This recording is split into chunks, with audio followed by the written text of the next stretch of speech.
मेरे गुरु महेश्वर शिव को मेरा प्रणाम है। इस कालखंड के प्रथम शिव के शिष्य, हम सबों के परम आदरणीय वरेण्य गुरु भ्राता साहब श्री के चरणों में मेरा प्रणाम है।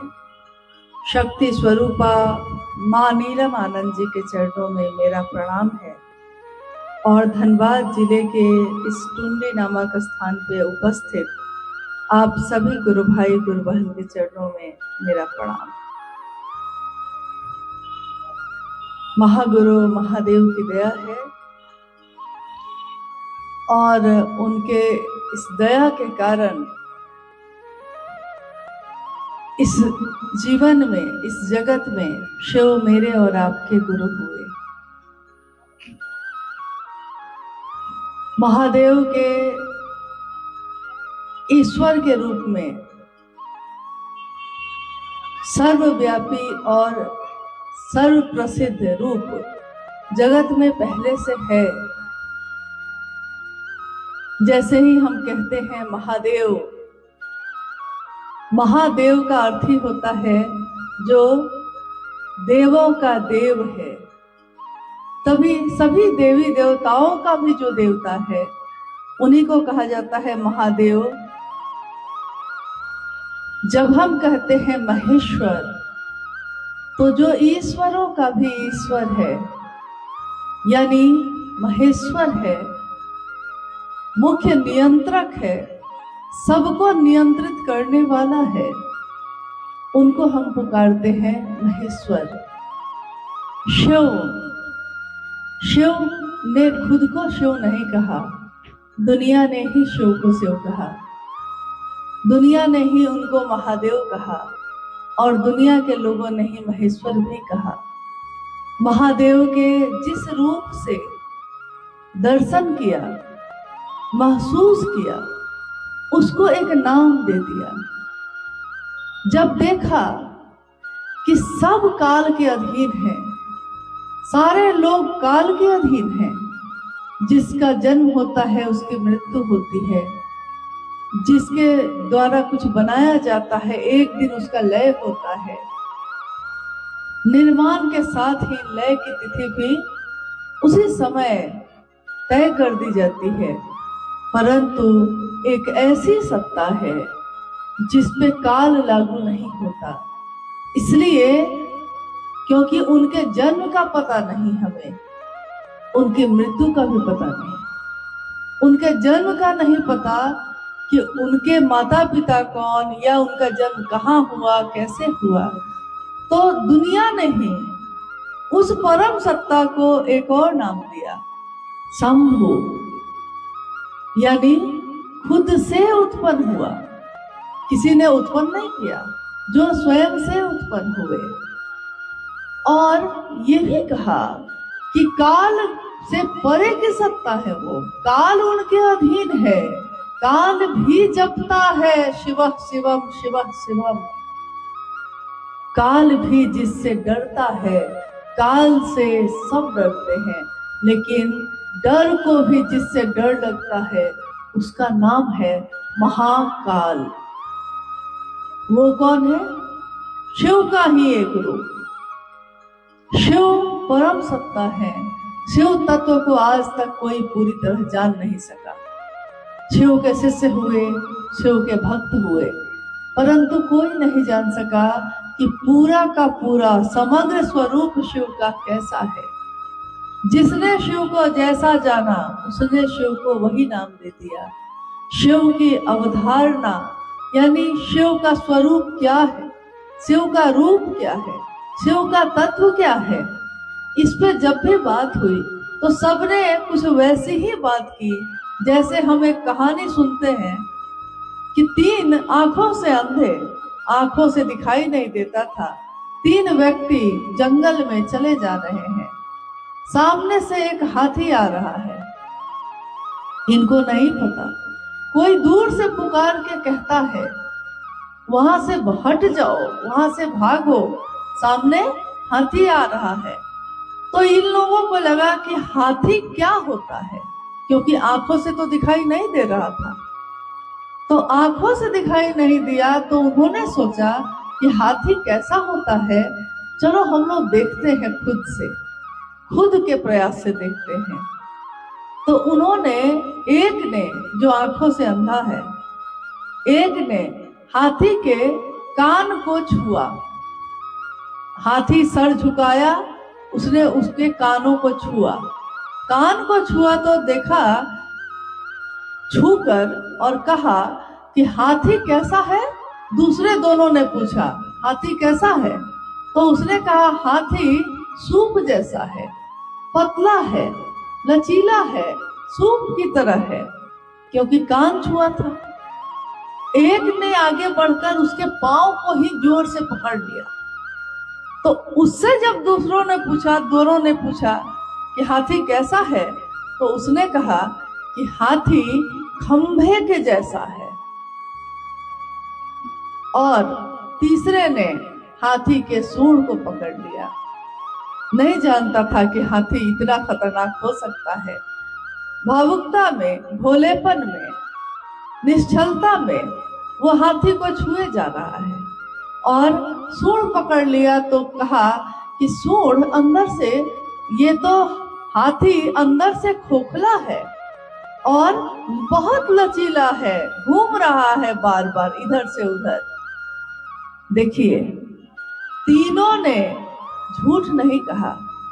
हाथी का कान तो सही में सूप जैसा है, हाथी का पैर भी खंभे जैसा ही है, हाथी का सूंड भी खोखला है, अंदर से खोखला है और लचीला है। तीनों ने सच बोला है, लेकिन पूरे के पूरे हाथी को वो नहीं जान सका। उससे अगर पूछा जाए पूरा का पूरा हाथी कैसा है बताइए, तो उसको नहीं पता, इसलिए ये खंड में माना जाएगा। हाथी का कान ऐसा है, ये एक खंड है, एक अंश है उसका। वैसे ही दुनिया ने जब महादेव की बात की तो कहा कि महादेव कैसे हैं, तो किसी ने जो उनको जैसा जान पाया, पूरा का पूरा जानना तो संभव नहीं है। शास्त्रों में लिखा है, तव तत्वम न जानामि कीदृश्योऽसि महेश्वर। हे महेश्वर, ईश्वरों के भी ईश्वर महेश्वर, आपके तत्व को कोई नहीं जान सका, आपका तत्व हम नहीं जान सके। तादृशोऽसि महादेव तादृशाय नमो नमः। आप जैसे हैं, जो दिखते हैं, जो आपका तत्व है, उस तत्व को हम प्रणाम करते हैं। तो महादेव के तत्व को कोई नहीं जान सका, लेकिन जिसने खंड में जाना, जिसने इतना जाना कि महादेव काल के ऊपर की सत्ता है, काल का नियंत्रण है उनका, तो उसने महाकाल कह दिया। और किसी ने ये भी जाना कि वो बाबा जैसा है। जैसे मेरे पिता है ना, मुझको बहुत प्रेम करते हैं, पिता से भी ज्यादा प्रेम करने वाला कोई है तो वो बाबा होते हैं। बाबा अपने पोते पोतियों को बड़ा प्रेम करते हैं, तो उसने कह दिया बाबा। इसलिए देवघर में मंदिर का नाम ही है, उस स्थान का ही नाम है बाबा धाम, वैद्यनाथ धाम है। वैद्यों के भी वैद्य कौन है? शिव है। इसलिए उनका एक नाम ये भी है। जो देवघर में मंदिर की स्थापना है उसका नाम है वैद्यनाथ धाम, लेकिन आम बोलचाल की भाषा में हम कहते हैं बाबा धाम। बनारस में जो शिव के मंदिर की स्थापना है, उस मंदिर का एक नाम है, लेकिन अमूमन बोलचाल की भाषा में लोग कहते हैं विश्वनाथ, बाबा विश्वनाथ का मंदिर है वो। लेकिन उस मंदिर में जो शिवलिंग जो स्थापित है, उस मंदिर की प्रसिद्धि ज्ञानवापी महादेव के नाम से है। ज्ञानवापी का अर्थ होता है ज्ञान का वपन करने वाला। जैसे खेतों में धान का वपन करते हैं, हम धान को रोपते हैं, उसके पौधे को, बिचड़े को, वैसे ही वो शिव गुरु के रूप में हमारे मन में, मन ही वो खेत है और उसमें वो पौधा ज्ञान का वपन करते हैं, जिसमें कभी पल्लवित पुष्पित होकर ज्ञान बढ़ता है और एक दिन वो शिष्य जो शिव को गुरु बनाता है शिव जैसा हो जाता है। जो शिव की बात करता है, जो शिव की बात सुनता है, वो शिव स्वरूप हो जाता है। ऐसा तो सदियों से लोग कहते हैं, लेकिन गुरु के रूप में गुरु अपने शिष्य को अपने जैसा बनाता है। शिव का एक रूप जो जगत ने ही देखा, जगत गुरु शिव, विश्व गुरु शिव, आदि गुरु शिव। आदि यानी जहां से पहला गुरु कौन है, पहला जहां से प्रारंभ हुआ है, आदि गुरु शिव को कहा गया। योग भी जहां से प्रारंभ हुआ है, आदि योगी शिव को कहा गया। तो इसी तरह जहां से आदि है यानी जहां से प्रारंभ है, आगे भी सारी चीजें उन्हीं से जुड़ी हुई होंगी। इसीलिए शिव को गुरुओं का गुरु, सदगुरुओं का गुरु भी कहा गया। गुरुओं का गुरु यानी शरीरधारी जितने भी गुरु हैं, उनमें अलग अलग तरीके हैं शिष्य बनाने के। कोई स्पर्श से बनाता है, जो शरीर में है तो वो छूकर अपने मस्तिष्क को, आपके मस्तिष्क को छूकर शिव का आवेश पैदा करता है, तो वो गुरु भी शरीर में रहते हुए शिव की तरफ लेकर जा सकता है। कोई साधना से, कोई आराधना से, कोई मंत्रों का जप करवा कर शिव का आवेश पैदा करता है, ईश्वर का आवेश पैदा करता है, ईश्वर से जुड़ाव स्थापित करता है। साधना उपासना से भी कोई शिष्य के शरीर में ही प्रवेश कर जाता है, कोई मन के भूमि पे ही प्रवेश कर जाता है, परंतु शरीरधारी गुरुओं की एक सीमा है। इसीलिए उन्होंने नियम बनाए। नियम अलग अलग, हर गुरु के अलग अलग नियम हैं। कोई कहता है प्याज लहसुन छोड़ के आना होगा, कोई कहता है गृहस्थ आश्रम छोड़ के आना होगा, कोई कहता है कि ब्रह्मचार्य का व्रत का पालन करना होगा, आजीवन विवाह नहीं करना होगा, कोई कहता है मांसाहार छोड़कर आना होगा, कोई कहता है मदिरा छोड़ के आना होगा। यानी हर गुरु के अपने बंधन है, अपने नियम है, जो उस नियम के अंतर्गत आते हैं, जो उस बंधन से बंध के आते हैं, वो शरीरधारी गुरु उसको शिव की तरफ ले जा सकता है। परंतु जब हम बात करते हैं सदगुरु की, सदगुरु भी शरीर में होते हुए गुरु से ऊपर की श्रेणी है, जो शरीर में रहते हैं परंतु मात्र दया से भी शिव का आवेश पैदा कर सकते हैं, क्योंकि वो शरीर में होते हैं। तो उनमें भी एक न एक नियम, एक न एक बंधन, या पसंद या नापसंद होगा ही होगा। तो बंधन तो है ना, यहाँ भी है। जब हम बात करते हैं जगत गुरु की, जगत गुरु शिव, जैसे ही हम कहते हैं जगत गुरु शिव, वैसे ही स्पष्ट है कि जगत के गुरु किसी को अपना शिष्य बनने से नहीं रोक सकते। इसीलिए एकमात्र शिव एक ऐसी सत्ता है जहां देवता भी आराधना करते हैं, नर और नाग लोग के लोग भी आराधना करते हैं, राक्षस भी जिसकी आराधना करके वरदान प्राप्त करते हैं। एकमात्र ऐसी सत्ता जो भेद नहीं करती, जो वर्गीकरण नहीं करती, जो आपस में बांटती नहीं है, बटे हुए सभी लोगों को एक करती है। हम जब धरती पे आए हैं, जब आते हैं, पैदा होते हैं, हमको कहाँ पता, उस बच्चे को कहाँ पता होता है कि हम किस जाति के हैं, किस धर्म के हैं। हम जो बड़े हैं उसको समझाते हैं कि तुम इस जाति के हो, तुम इस धर्म के हो, परंतु कोई ये नहीं समझाता कि तुम इंसान भी हो। एक इंसान बनना है हमको पहले। जाति हमने बनाई है, ईश्वर ने नहीं बनाई, शिव ने नहीं बनाई, धर्म भी हमने बनाए। इसीलिए आपने अक्सर सुना होगा कि लोग कहते हैं मैं सनातनी हूँ। इसका अर्थ यह होता है कि जो हजारों साल से जिस चीज को धारित करके चल रहा है, कौन है वो? जो जंगल और पहाड़ों में जो वृक्षों की पूजा करते हैं, जो नदियों की पूजा करते हैं, जो सूरज और चांद की पूजा करते हैं, वो सबकी पूजा करते हैं।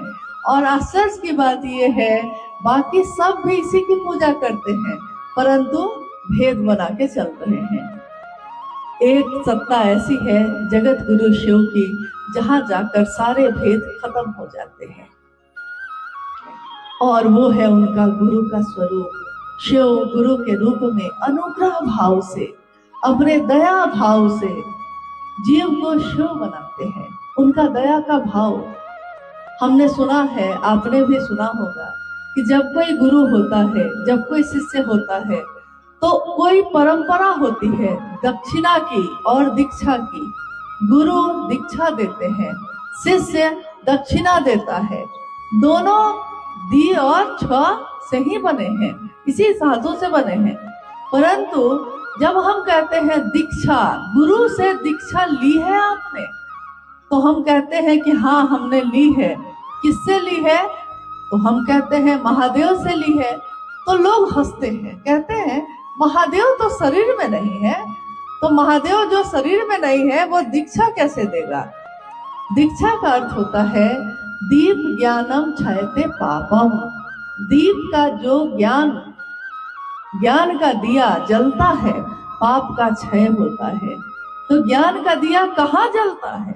क्या मेरे इस हाथों में जलता है, या मंदिर में जलता है, मेरे घर में जलता है? ज्ञान का दिया मेरे मन में जलता है। तो ज्ञान का दिया जब मन में जलता है तो पाप का क्षय अपने आप होता है, यानी अंधेरे का। आपने कभी सुना है किसी दुकान में टॉर्च मिलता हो अंधेरे का?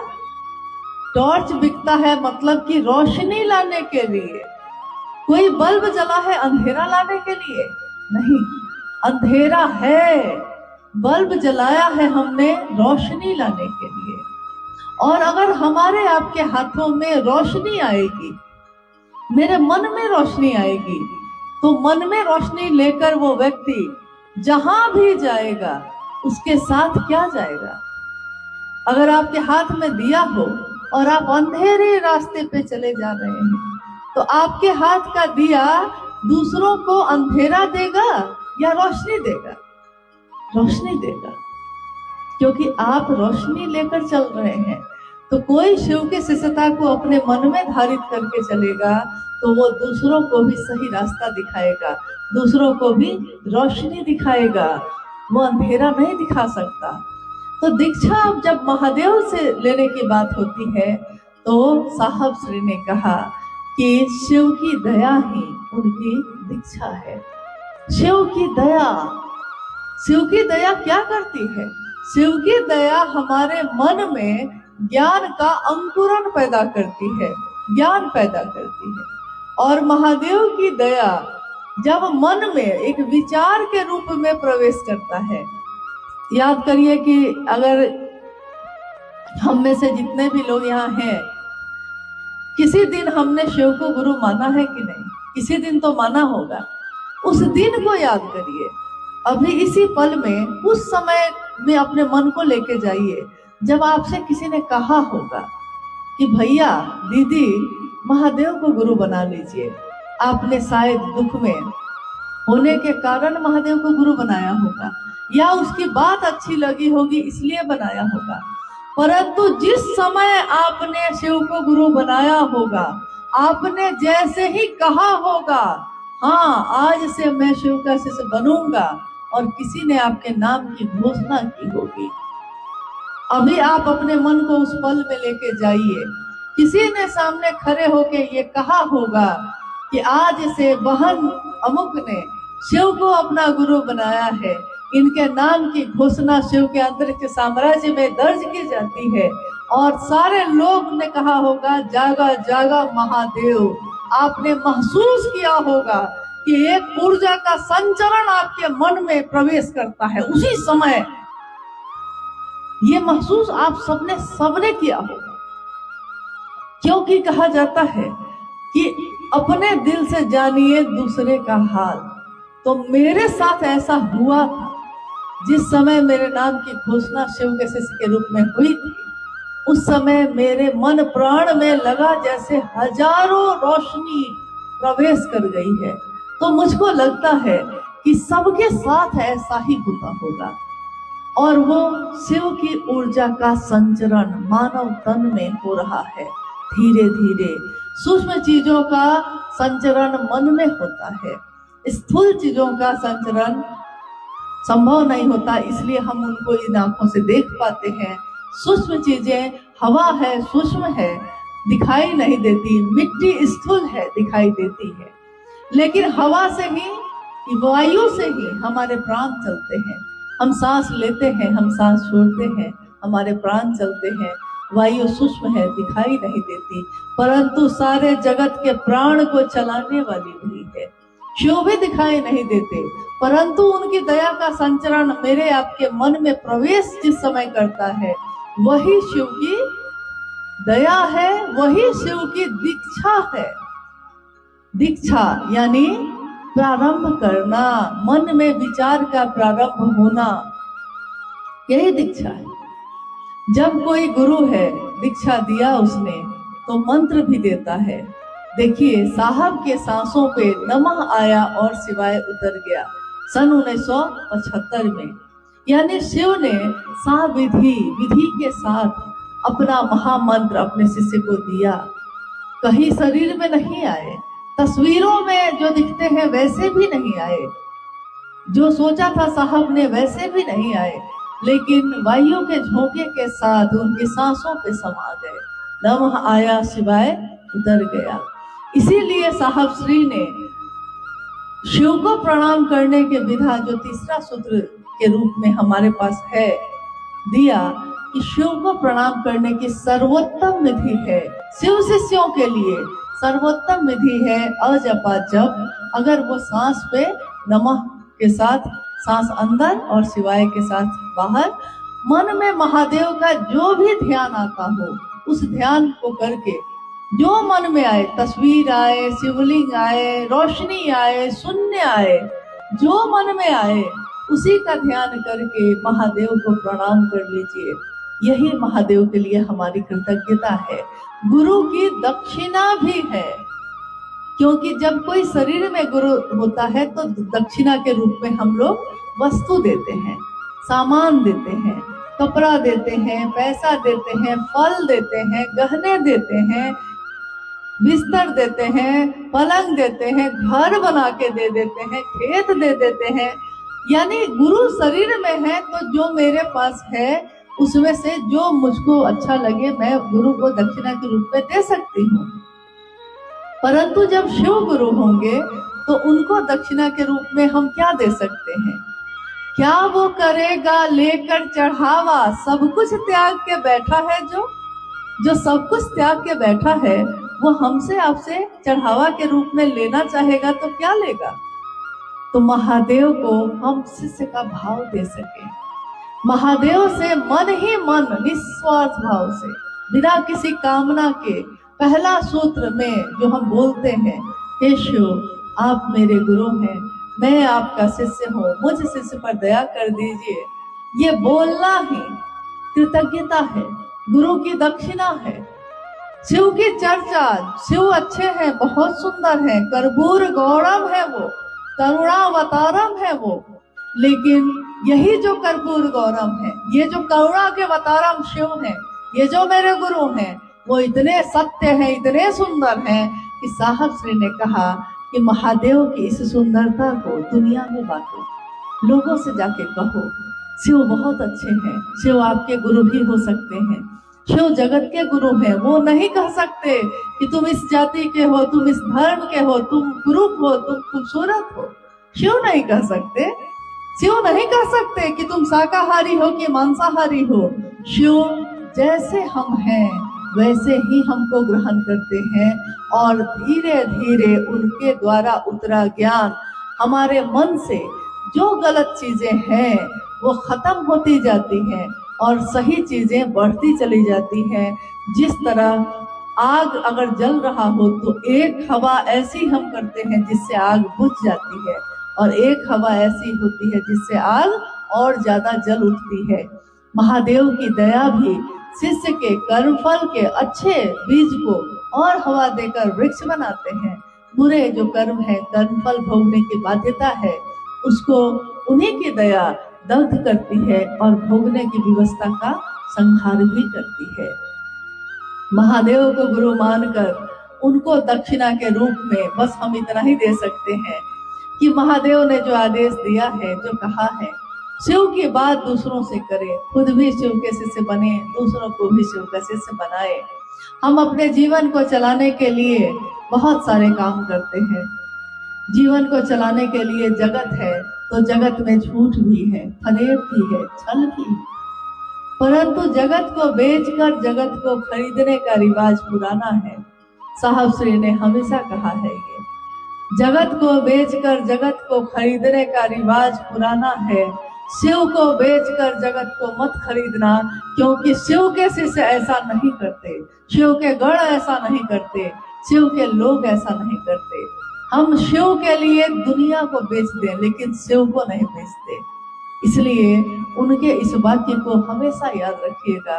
उनके द्वारा दिए हुए शिव की शिष्यता का दान शिव का दान, ऐसा दान जो किसी ने कभी किसी के लिए नहीं किया होगा। हम जो कहते हैं साहब, हम जो कहते हैं दीदी, ये कौन है? शायद आपने, कुछ लोगों ने तो शरीर में उनका दर्शन किया होगा, कुछ ने नहीं किया होगा। किसी ने हाल में शिव को गुरु माना होगा, तो शायद उसने सशरीर दर्शन ना किया होगा। लेकिन शिव के शिष्य साहब एक ही व्यक्ति को कहते हैं, वरेण्य गुरु भ्राता साहब श्री हरिदानंद जी। इसके अलावा हमारे वरेण्य और कोई दूसरे नहीं हो सकते। हम दीदी नीलम आनंद को पुकारते हैं। हम सबकी दीदी माँ एक ही है, माँ नीलम आनंद। और ये दोनों वो हैं जिन्होंने शिव शिष्य बनने में हमारी मदद की। महादेव तो थे ही, दुनिया तो थी ही, लेकिन महादेव का शिष्य हम कैसे बन सकते हैं, ये बताने वाला कोई नहीं था। महादेव की पूजा हो रही थी, महादेव के महामृत्युंजय मंत्र का जप हो रहा था, महादेव के अनेक रूपों का दर्शन दुनिया करके चमत्कृत हो रही थी। परंतु महादेव मेरे दिल में भी स्थापित हो सकता है, ये बात हमको किसी ने नहीं बताई। सबने तो यही कहा कि महादेव की स्थापना मंदिर में होगी, लेकिन मंदिर के साथ साथ महादेव की स्थापना दिल में भी होगी, ये बात साहब और दीदी ने बताई है। और ये बात है कि किसी ने अगर जीवन में एक गिलास पानी भी आपको पिलाया है, तो उसने एहसान किया है, उसकी कृतज्ञता हम भूल नहीं सकते। और यहाँ तो साहब और दीदी ने महादेव का ही दान कर दिया, महादेव को ही दे दिया। तो सोचिए कि हम कितना भी उनका नाम लेंगे, हम उनके प्रति अपनी कृतज्ञता को प्रकट नहीं कर सकते। हम नहीं बता सकते कि उन्होंने क्या दिया है। इतना दिया महादेव ने मुझको जितनी मेरी औकात नहीं, इतना दिया महादेव ने मुझको जितनी मेरी औकात नहीं। ये तो कर्म है उनका, वरना मुझ में तो ऐसी बात नहीं, हम सब में तो ऐसी बात नहीं थी कि महादेव मेरे शिष्य, हम उनके शिष्य बनते, महादेव मेरे गुरु बनते। आज हम गर्व से कहते हैं कि शायद दुनिया में हमारे पास कोई ऐसी चीज बहुत अच्छी ना हो, हमने सुंदर होना चाहा ना हुए, हमने स्वस्थ होना चाहा ना हुए, हमने सबसे अमीर होना चाहा ना हुए, कोई ना कोई हमसे ज्यादा है। परंतु एक चीज तो हमारे पास ऐसी मिली, इस कलयुग में मिली, जिस युग के बारे में लोगों ने कहा कि इस युग में महेश्वर और चंडी की पूजा होगी, ये एक ऐसा युग होगा। पूर्व में पूर्वजों ने कहा, शास्त्रों में लिखा गया कि ये एक ऐसा युग होगा जिस युग में पाप और अनाचार का बोलबाला होगा। ये एक ऐसा युग होगा जिसमें धर्म से लोग विमुख हो जाएंगे। ये एक ऐसा युग होगा जिसमें गुरु और शिष्य परंपरा जाती रहेगी। परंतु शिव पुराण में ही लिखा है कि जब ये सारा जगत ऐसा हो जाएगा, तो पूरे जगत के सामने एक ही विकल्प बचेगा, नमः शिवाय।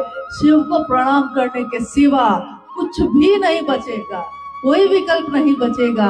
और आज हमारा सौभाग्य है कि हम सब ने इस कलयुग में जन्म लिया।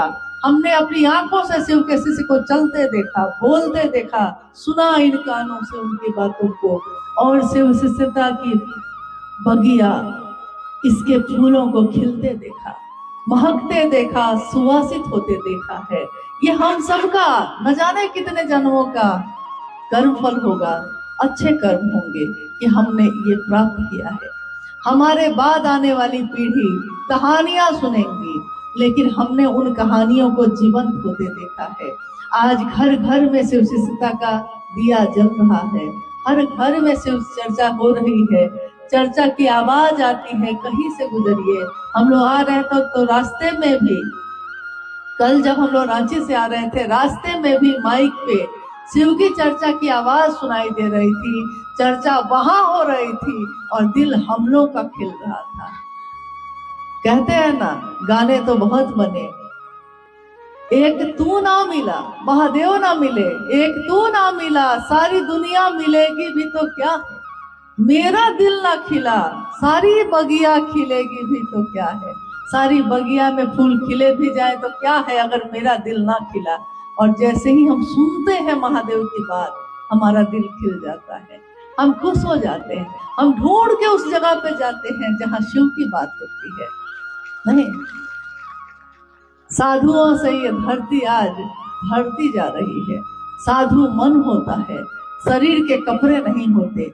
कोई गेरुआ कपड़ा पहन भी ले तो क्या वो साधु बन जाएगा? बन तो जाएगा, हो नहीं पाएगा। होना बड़ा मुश्किल है, बनना थोड़ा आसान है। कोई डॉक्टर का कपड़ा पहन के डॉक्टर बन सकता है, डॉक्टर होने के लिए लंबी प्रक्रिया है। कोई वकील का कोट पहन के वकील बन के तस्वीर खिंचवा के दीवार में टंगवा सकता है कि मैं तो वकील के रूप में हूँ। वकील का रूप बनाना आसान है, वकील होना बड़ा मुश्किल है। तो उसी तरह शिव के शिष्य का रूप बनाना आसान है, शिव शिष्य होना आसान नहीं है। ये एक लंबी प्रक्रिया है, सतत प्रक्रिया है। जिस तरह एक बूंद बूंद पानी भी पत्थर पे गिरता है और पत्थर पे, कठोर पत्थर पे छेद कर देता है, हमारे आपके द्वारा निरंतर शिव से मांगी हुई दया हमारे मन में शिव का आवेश पूरी तरह जागृत कर देती है। पत्थर जैसा हमारा जीवन एक दिन महादेव महादेव करता है। और आज का ये कार्यक्रम भी जो यहाँ के स्थानीय गुरु भाई गुरु बहनों ने रखा, टुंडी काफी अंदर के तरफ है और ग्रामीण इलाका है ये, लेकिन साहब ने हमेशा कहा कि घर घर में जाकर ये बात कहनी है। तो हम ये नहीं कह सकते कि सिर्फ शहर में ही जाना है और गांव में नहीं। गांव क्या, जंगल और पहाड़ पे भी जाना हो तो शिव के शिष्य जाते ही हैं और जाना चाहिए। भीड़ जमा करना हमारा मकसद नहीं होता। भीड़ जमा हो भी जाए तो क्या होगा, एक दिन कुछ घंटे की भीड़ हो भी जाए तो क्या होगा। अगर 5 आदमी भी उसमें शिव शिष्यता की ओर ना चल पाया तो क्या फायदा हुआ उस भीड़ का। लोग जितने भी हों लेकिन शिव की तरफ चल सके, इसी के लिए कोई कार्यक्रम भी आयोजित किया जाता है। आज का ये कार्यक्रम भी इसीलिए आयोजित है। आइए हम लोग कुछ जिज्ञासाओं पे बात करने की कोशिश करते हैं। जब भी हम कोई काम करते हैं, अपने जीवन में किसी चीज को धारित करते हैं, तो कुछ अच्छे अनुभव भी होते हैं, कुछ बुरे अनुभव भी होते हैं। कुछ मन में प्रश्न भी उठते हैं और कुछ प्रश्नों के उत्तर भी अपने आप मिल जाते हैं।